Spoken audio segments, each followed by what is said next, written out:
Hey, I'm CDiinky. So if you have been playing the recent Palworld update, you might have noticed that you're getting some new world events such as supply drops and meteorite drops. Now these are very exciting when they pop in. The supply drops give you a bunch of loot for your character and some oil and some accessories and schematics, and the meteorites drop in a meteorite as it says, and also it can give you some new pals such as Selene, Xenovander, and also Xenoguard. Now, getting these supply drops is a random chance. I'm pretty sure it's every 2 hours in real life time, so it is a little bit annoying when you're trying to get all of the new space pals, and you're going to need to wait a very long time for these drops to come in, and sometimes it might not even be a meteorite drop, and it might be a supply drop, because for some reason when an event appears, it can have a random chance of being a supply drop or a meteorite drop. Now, in today's video, we'll be going over a way where you can go ahead and guarantee to get a meteorite or a supply drop using this one restore from back save feature. Now, just before we get into the nitty gritty, if you guys like to know where you can find all of these space pals, you can find Selene on the new island when she pops in with the meteorite drops. You can go ahead and find Xenovander pretty much all in the lower areas of the map. Where I found Xenovander, I found him just over here in this little patch just in the top right near Lily and Lylene. And for Xenoguard, I found him in the desert biome just up here. Some people have also found this pal also down in the lava area.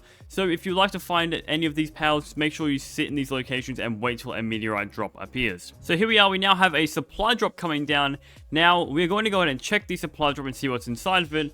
As we can see, we hear the supply drop coming right down. Also on the radar, we can see it coming down. Let's go ahead and quickly just investigate it, see what loot we have. Open the chest. And the loot has stamina elixir, and not the best loot. If we would like to swap the loot out or change the world drop, all we need to do is check your local time. So for me, it is currently 8:45. So what we're going to do is save and quit the game. And now once we save, quit the game, we're going to roll back our save just a few minutes or a few seconds to before the supply drop came in. Now for some reason, this makes it that the supply drop or the meteorite drop can change. So we're going to click our world, such as this CDiinky land on the very top here.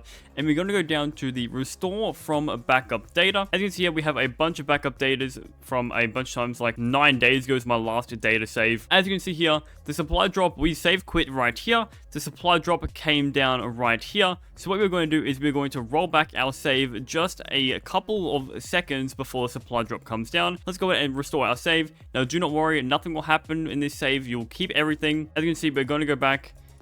As you can see, we have the same times as before. We are back on this save, and we can just go back forward if you would like to. So don't need to worry about losing your save or anything as well. So now we have came back into the save. Now we're just going to wait a few seconds, or depending on how long you want to roll back, a few seconds to minutes till the next supply drop or the next meteorite pops in. Now also you can go ahead and move around the map as well. This might also affect what you're going to get. And just like that, we have another supply drop coming in. And as you can see, this time it is now coming on the left side of us. Let's go ahead and see what is inside this supply drop. There we go, the supply drop came down. And this time we now have the Might Elixir, which permanently raises attack, which is actually very decent. Now here is a bit of an issue. If you go ahead and roll back a save and you spawn in and the supply drop or meteorite is still there, what you're going to need to do is go back a further save and wait a little bit longer till that supply drop comes back in or the meteorite comes back in. And that is how you go ahead and re-roll the world event, so you can go ahead and get the meteorite drop or the supply drop. Now I would only recommend doing this a few times per world drop, because if you go into your saves, it might be a little bit confusing, as if you do this multiple times, the save backup data might say that the time is different and you might think it's a different save, but actually these are duplicate saves of these saves you've rolled back. It is just a different time in the real world. So just be careful about that one, and you don't make too many of the exact same saves to get yourself confused. And that there is going to be the end of today's video, guys. If you guys did enjoy today's video, please make sure to leave a like and subscribe, and even a comment down below, and make sure to use this at your own risk. And with that said, guys, I will catch you guys in the next video.